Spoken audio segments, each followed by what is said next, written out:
Shalom అలేకిం, షాలోం అలేకిం, షాలోం అలేకిం. లేఖన భాగం ఆదికాండం 1:28. దేవదేవుడు మనం ఆశీర్వదించాడు. మీరు ఫలించి అభివృద్ధి పొంది విస్తరించి భూమిని నిర్ణయించిన లోపరుచుకొనుడి అని. Be fruitful and multiply. That is the will of God for human mankind. మానవ జాతి యొక్క విస్తరణే దేవుని యొక్క అభిమతం. విశ్వాసుల యొక్క ఆత్మీయ అభివృద్ధి దేవుని యొక్క ఉద్దేశం. విస్తరించాలి, అభివృద్ధి పొంది విస్తరించాలనే దేవుని యొక్క కోరిక. వాక్య భాగంలో యెషయా గ్రంథం 54వ అధ్యాయం 2-3 వచనాలు చదువుకుందాం. The book of Isaiah chapter 54 verses 2 and 3. నీ గుడారపు స్థలమును విశాలపరచుము, నీ నివాస స్థలము తెరలు నిరాటకముగా సాగనిమ్ము, నీ తాళను పొడుగు చేయము, నీ మేకులు దిగగొట్టుము, కుడివైపునకును ఎడమవైపునకు నువ్వు స్థాపించదవు. నీ సంతానం అన్యుల దేశమును స్వాధీనపరచుకును, పాడైన పట్టణము నివాస స్థలముగా చేయును. ఈ లేఖన భాగంలో నీ గుడారపు స్థలం విశాలపరచుము, నీ నివాస స్థలము తెర నిరాటకముగా సాగనిమ్ము, కుడివైపునకు ఎడవైపునకు వ్యాపించదవు. This is the will of God for the Church of God, the universal Church of God. సార్వత్రిక సంఘము విస్తరించాలని దేవునికి ఆశ. అది స్థిరపడి బలపరచబడి శాఖోపశాఖలుగా విస్తరించాలని దేవుని ఆశయం. దశ దిశల సంఘ విస్తరణ జరగాలి, చర్చ్ ప్లాంటేషన్ జరగాలి. అది దేవుని యొక్క ఆశయం. ఇక్కడ ఒక మర్రి చెట్టు చూస్తున్నారు మీరు. ఇక్కడ background see banyan tree, huge banyan tree. ఈ బనియన్ ట్రీ చూస్తున్నప్పుడు, మర్రి చెట్టును చూస్తున్నప్పుడు పిల్లల మర్రిలో ఉంది. ఆ యొక్క మర్రి చెట్టు మనకి జ్ఞాపకం రావాలి. చాలామంది తెలుసు, మామూలు వాస్తవులకు, ఇంకా చాలామంది కూడా తెలుసు. అది ఒక టూరిజం స్పాట్గా ఉన్నది. అనేకులు ఆ బనియన్ ట్రీ చూడడానికి వస్తారు. దాదాపుగా అది 30th century నుంచి ఉన్నదని చరిత్ర చెప్తున్నది. 13వ శతాబ్దం నుండి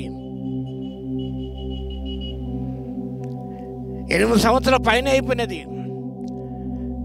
4 ఎకరాల విస్తీర్ణంలో శాఖోపశాఖలుగా విస్తరించినది. దాని ఊడలు ఇటు నుంచి అటు ఇటు మీరు చూసే ఉంటారు. ఆ మర్చెట్ యొక్క క్లిప్పింగ్ మీరు చూడగలరు. మెడ్రాస్లో అడయార కూడా ఉన్నది ఇలాంటిది. కానీ మామూలుగా చాలా పెద్దది. 4 ఎకరాల విస్తీర్ణంలో అది శాఖోపశాఖలుగా విస్తరించినది. ఇంకా దానికి వేళ్ళు అనేవి భూములకు చొచ్చుకొని పోయాయి. ఎంత గాలి వీచినా అది పడదు, వేరుతో పెకలించబడదు. అనగా అంతగా ఆ భూమి లోతుల్లోకి దాని వేలు చొచ్చుకొని పోయాయి. కాబట్టి అన్ని స్థితులుగా నిలబడుతుంది. అది విశ్వాస జీవితము కూడా క్రీస్తు తన స్వరక్తం సంపాదించిన ఆ సంఘ వధువు సంఘము కూడా, సార్వత్రిక సంఘం అనేది దాని యొక్క వేళ్ళు అనేది భూమిలోకి చొచ్చుకొని పోవాలి. ఆ రీతిగా భూమిలో చొచ్చుకొని పోయినప్పుడు సంఘం అనేది స్థిరపరచబడుతుంది. సంఘం అనేది స్థిరపరచబడుతుంది. నువ్వు స్థిరపరిస్తే కానీ బలపరచబడితేనే కానీ ఇతను బలపరచగలవు. నీ స్థిరంగా ఉంటే ఇతను స్థిరపరచగలవు. నువ్వు రక్షణ పొంది ఇతను రక్షణ అందివ్వగలవు. కాబట్టి క్రైస్తవ సంఘములు, సార్వత్రిక సంఘము ఈనాడు శాఖోపశాఖలుగా విస్తరించాలని దేవుని ఆశయం. నలది కుడివైపునకు ఎడవైపునకు వ్యాపించి నీ గుడారపు స్థలముల తెర నిరాటకము సాగనిమ్ము. మొదటి దీవెన, మొదటి యొక్క వాగ్దానం, మీరు విస్తరించండి, భూమి అంతటా విస్తరించాలి. అది విస్తరించిపోకుండా నిమ్రోజు కాలంలో బాబిని కూడా కట్టడం ప్రారంభించారు. ఆదికాండం 11వ అధ్యాయంలో దేవుడు ఆపు చేశాడు. ఎందుకలా వాళ్ళు విస్తరించాలి, భూమి అంతా చెదరగొట్టబడాలి, భూమి అంతా నా ప్రసిద్ధి చేయబడాలంటే ప్రతి చోట, ప్రతి స్థలం ముందు, ప్రతి కుగ్రామంలో కూడా సంఘములు స్థాపించబడాలి, సేవకులు పోషించబడాలి. ఇది దేవునికి ఆశయం. కాబట్టి church plantation should be the main objective of the Christian church. సంఘం ఎంతగా విస్తరిస్తే దేవునామం అంతగా కనపరచబడుతుంది. అలా విస్తరించ సేవలు కూడా విస్తరించబడాలి. Confine to only one place. Nimrod రాజు కాలంలో ప్రజలు వారు భూమి అంతా చెదిరిపోకుండా ఒక పట్టణం నిర్మించుకోవాలి, ఆకాశం ఒక శిఖరాన్ని నిర్మించుకోవాలి, గోపురం కట్టుకోవాలి.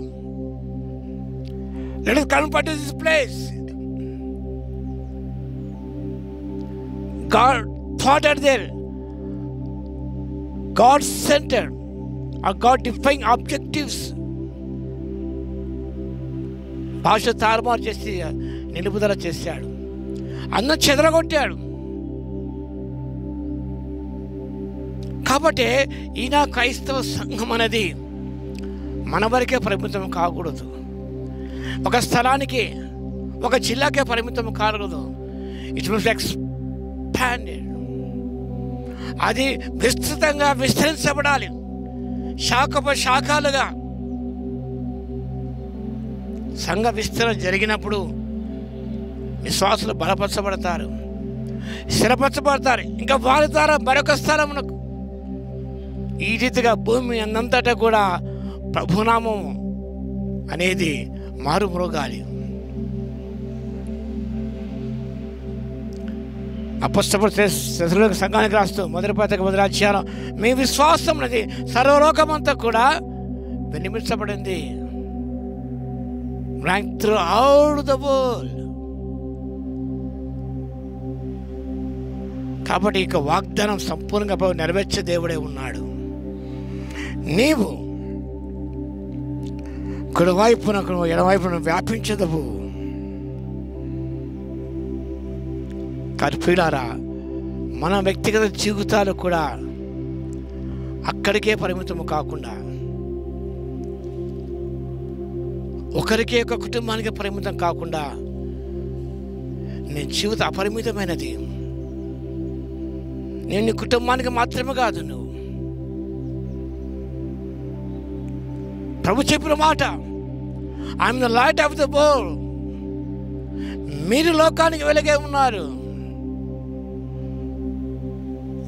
You are the light of the world. ఏదో ఒక కాలనీకి కాదు, ఒక చిన్న మండలం కాదు, చిన్న కుగ్రామనే కాదు నీ లైఫ్ పరిమితం అనేది. The confined the whole world. The church is confined the whole world. ఆనాడు మిషనరీలు మన ప్రాంతానికి వచ్చారు. Time has come to send machines to other countries. మనం పంపగలుగుతున్నామా? నేను అనేకసార్లు చెప్పాను సంఘంలో, we should send missionaries from our church. వారి ప్రాంతాల బదులు మారుమూల గ్రామాలకు వచ్చి సంఘ విస్తరణ జరిగించారే. మనం దగ్గరున్న ప్రాంతాలకు వెళ్ళడానికే మనం ఆశపడం. మనం why to so much distance? అంత దూరం ఎందుకు? సముద్రాలు దాటి, వేల మైళ్ళు దాటి మన దగ్గర రాలేదా మిషనరీలు? వారు సంఘం విస్తరణ జరిగించలేదా? మనం మర్చిపోయి మన విజన్ అనే మనం లేదు మనకు. వేరే దేశం విజన్, పీపుల్ పెరిష్. సంఘానికి దర్శనం లేకపోతే ప్రజలు నశించిపోతారు. We should have a vision. నా జీవితము అనేకులు కూడా అందుబాటులో ఉండాలి. నేను విస్తరించాలి, నా కుటుంబం విస్తరించాలి, నా సంఘం విస్తరణ జరగాలి. దేనికి వాక్యం అనేది విస్తరించబడాలి, వ్యాప్తి చెందాలి. ఆయన నామ ప్రతి చోట మారుమోగాలి. ప్రతి స్థలం మందు కూడా యేసయ్య నామస్మరణ జరిగించబడాలి, ఆరాధన జరిగించబడాలంటే ఈనాడు మనం పూనుకోవాలి. ఆ దర్శనంతో ముందుకు సాగిపోయి నరదిశలా మనమందరం కూడా విస్తరించడానికి పరిశుద్ధాత్మ దేవుడు తగిన సహాయత మనకు దయచునుగాక. ఆమేన్. మహాగణ మహోన్నతుడ యేసయ్య, మీకు వందనాలు, స్తుతి స్తోత్రం నాయన. అవును తండ్రి, నీ కుడివైపున వ్యాప్తి చెందిన వాక్యం సెలవిచ్చా తండ్రి, మీకు స్తోత్రాలు. నీ గుడారపు నిరాటకంగా సాగనేమన్నాడు తండ్రి, మీకు స్తోత్రం నాయన. మరిచిటం స్థిరపరచబడి శాఖోపశాఖల సంఘ విస్తరణ జరిగే కృపను మాకందరికి ఇవ్వగలందుకు మీకు స్తోత్రాలు. కుటుంబాలు విస్తరించబడాలి తండ్రి, మీకు స్తోత్రం నాయన. ప్రతి స్థలం అంతా మీ నామస్మరణ జరిగించబడాలి. ప్రతి చోట మీ వాక్యం వినిపించబడాలి. ప్రతి చోట ప్రతి స్థలం మీ మందిరం ఉండాలి తండ్రి, మీకు స్తోత్రాలు. ఆ దర్శనంతో ఆధునిక సంఘాలు ముందుకు సాగిపోటకు కృపను ఇవ్వగలందుకు మీకే స్తుతి స్తోత్రాలు చెల్లించుకుంటూ వాక్యం ప్రతి దర్శించమని ఈ దర్శనంలో దయచేయవలసిగా విజ్ఞాపన చేస్తూ యేసయ్యను ప్రార్థించి వేడుకొచ్చున్నాము తండ్రి. ఆమేన్. మా తండ్రి అయిన దేవుని యొక్క ప్రేమయు, మన ప్రభువును రక్షకుడైన యేసుక్రీస్తు యొక్క కృపయు, పరిశుద్ధాత్మ యొక్క అన్యోన్య సహవాసం మనందరి సదాకాలము తోడే ఉండును గాక. ఆమేన్.